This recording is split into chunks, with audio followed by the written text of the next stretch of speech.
રામ રામ ને સીતારામ ડાયરા ને માતાજી બધાને હાજર નારવા રાખે. સવારના 7 જેવું થાય છે ને આપણે જો અત્યારમાં જવું ડુંગળી વાવવા, પછી જવાનું છે લસણ વાવવા. એટલે અત્યારમાં ડુંગળી હોય ને પછી લસણ હોય, એટલે સવારમાં બપોર સુધી ડુંગળી હોય અને પછી ટૂંકમાં બપોર પછી લસણ હોય. એટલે આવી રીતનું લસણ ડુંગળી ચાલુ છે કાંઈ નહીં. બે જ વસ્તુ હજી ચાલે છે, શેણા પરવા હાલે છે. એટલે ટૂંકમાં વાવેતર તો આપણે કાંઈ ચાલુ જ છે, ધીમી ગતિએ ચાલુ છે. હજી ખાસ એટલા બધા હજી નથી, આપણે ઠાકીને ને વાંધો ન આવે એવી રીતના ટૂંકમાં હાલે છે. કાયમ 15-16 વીઘા 15-16 વીઘા એટલું રીતનું ટૂંકમાં હાલે છે. જો મીરા સપોર્ટ કરે છે મારી પાસે આવવા સારું. હાલો હું મીરાના દર્શન કરું તો તમે વિડીયોને લાઈક આપીને તમામ ગ્રુપમાં શેર કરી દીજો. ચેનલ ઉપર નવો હોય તો ચેનલને સબસ્ક્રાઈબ કરી દીજો. જય ગૌ માતા.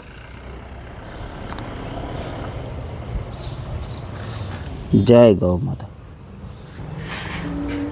હાલો અહીંયા જો બધા બેસી ગયા છે. આડાહરું વાડીનું કામકાજ જવાનું છે, એટલે ભાઈને ગોંડલ જવાનું છે, બાયુને બેને વાડીએ જવાનું છે, બાને ઘીરે રહેવાનું છે, દીદીને ભણવા જવાનું છે, કાનાને મારા ભેગું આવવાનું છે, એટલે મારે પાછું વાવવા જવાનું છે. એટલે બધું નોખું નોખું હાલે છે. ને જાણે બેન ઝૂલો ફિટ કરી દીધો છે. હવે વેકેશનમાં પાઇટ કહેવાય બાપા, ઝૂલો હલો પાઇટ હોય. હાલો શું કહેવાય?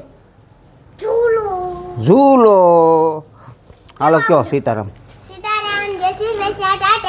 આજનો દીનું પેપર સહેલું એક રહ્યું ને, પછી કેટલા દીનું વેકેશન? તારે પૂરું થઈ ગયું? તારે તો આમ થઈ ક્યાં કેદી હતા, પૂરા જ હતા. પછી કાલથી રજા વેકેશન. હાલો કયો રામ રામ કયો. તારે તો આજ કઈ જવાનું નથી વેકેશન. કાનાને વેકેશન પડી ગયું જો.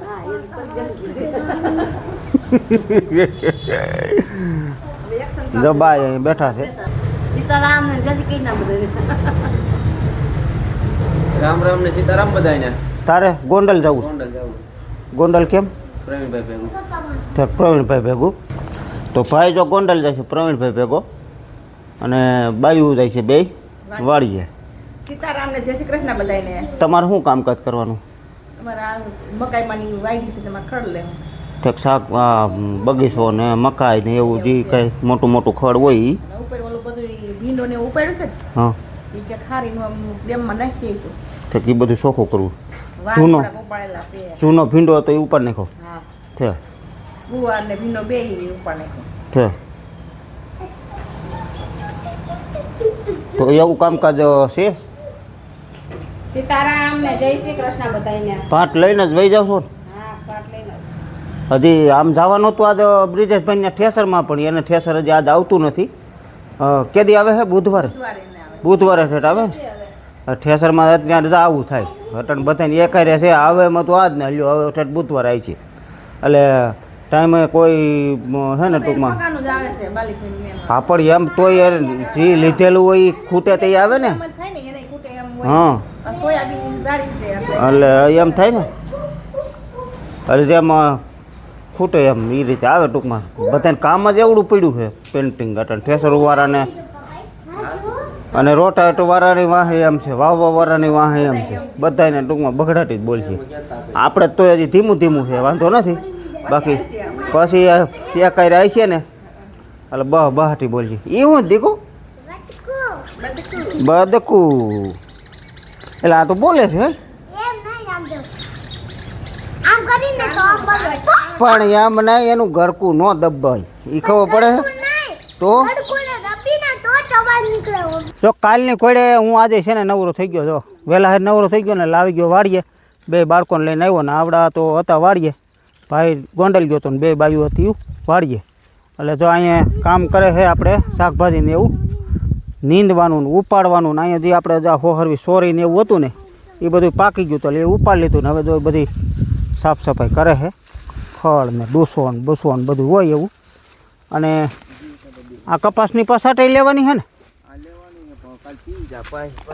પાઈને પછી આમથી પોસું પડી જાય એટલે બેગદી કેળે લઈ લેવાની. કપાસ તો આ એવો ફાટ્યો છે. હા બધો એવો ફાટ્યો. હા એવો ફાટ્યો. હા તો કાલે બતાવી દીધું તમને જો કે વિડીયોમાં. પણ આ ઉપલો નહોતો બતાવ્યો. ઉપલો જો આવો ફાટ્યો છે. જો કેવો મસ્ત ફાટ્યો. કાનું એ કાનું શું કરે છે?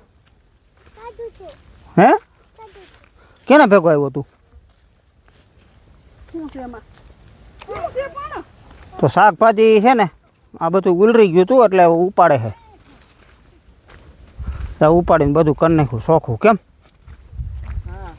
હે આ બધો ખડનો બિયારો બધું ટૂંકમાં હે ને પાકીને ઓમે આ સોરીએ બધું ઢાંકી દીધું હતું. સોરી છે ને ડૂસો થઈ ગઈ હતી ને એમાં બધું. હવે ભીંડો ઠાક્યો કે નહીં? ભીંડો હવે ઠૈડા થઈ ગયો. ફૂટમાં થાય એમ.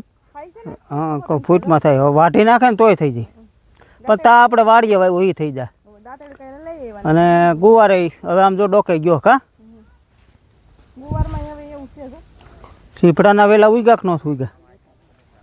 હે સીફડાના વેલા ઉગ્યા હે? વૈદ નથી કરતા.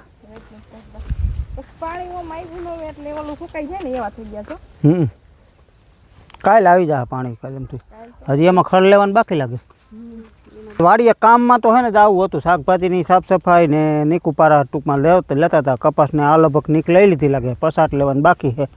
અને વાડીએ શાકભાજી થોડુંક છે આપણે એ નીંદવાનું કામ ચાલુ હતું. એટલે વાડીએ તો આવું કામકાજ ચાલુ હતું. હું ગયો તો વાવવા. સવારમાં ડુંગળી વાવવા ગયો હતો ને બપોર પછી લસણ હતું. હવે કાલે સવારે ઘઉં છે. એટલે હવે ચાલુ રહે પારું. અને હવે ધીમી ગતિએ થોડુંક વધવામાં. બેક દીક હજી ટાઢું છે. બેક દીક કેડે પાછું ફૂલ થઈ જાય. એમાં હજી ખેતરું છે ને એટલા વાહરતા નથી.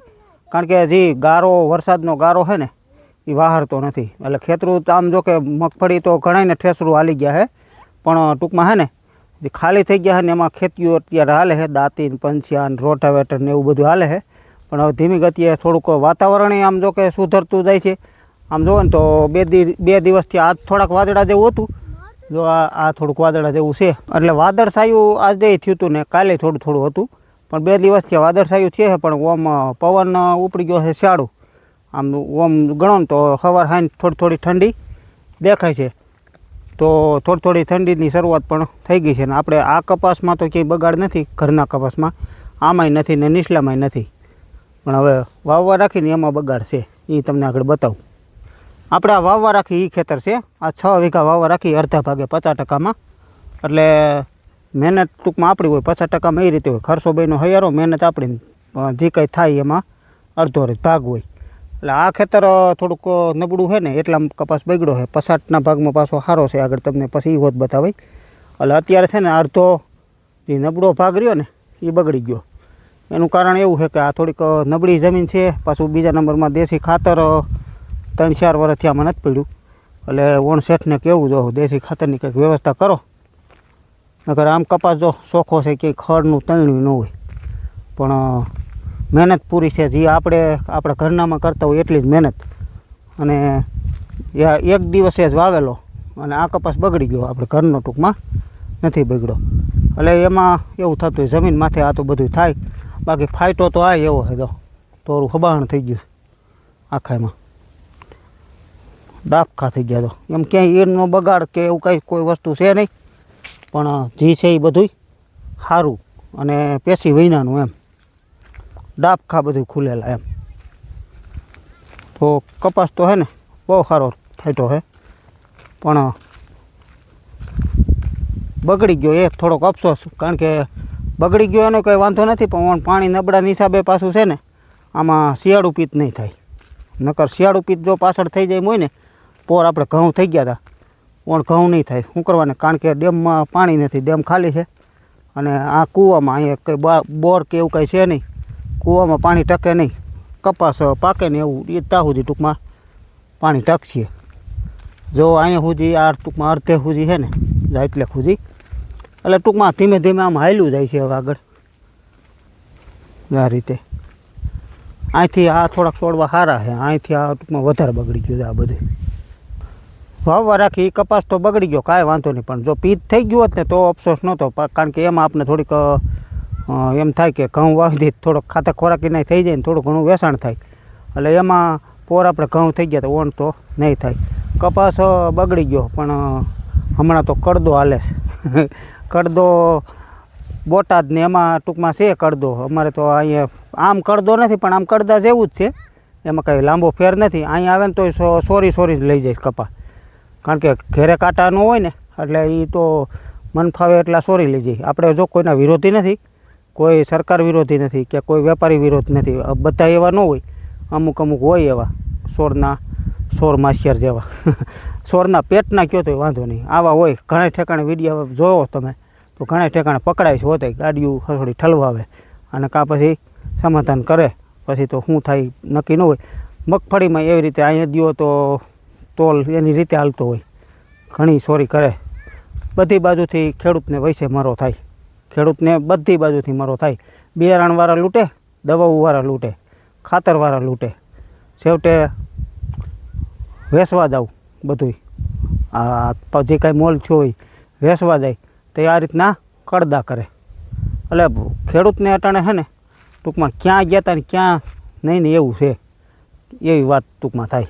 એટલે આવી રીતે પાછું ઉત્પાદન કર્યું હોય ને બગડી જાય ને, અને જો ઉત્પાદન થયું હોય તો વેસવા દાવ તો ભાવ ન હોય, ભાવ આવે તો આવી રીતનું થાય. એટલે એવું બધું હાલ્યા રાખે, બીજું તો કેમ કરવું. ખેડૂત ભાગવાના છે હવે આવી રીતે ખેતીથી. આવું નવું હાલ છે ને તો ભાગી જાય, નહીં ટકે કોઈ ખેડૂત ખેતીમાં.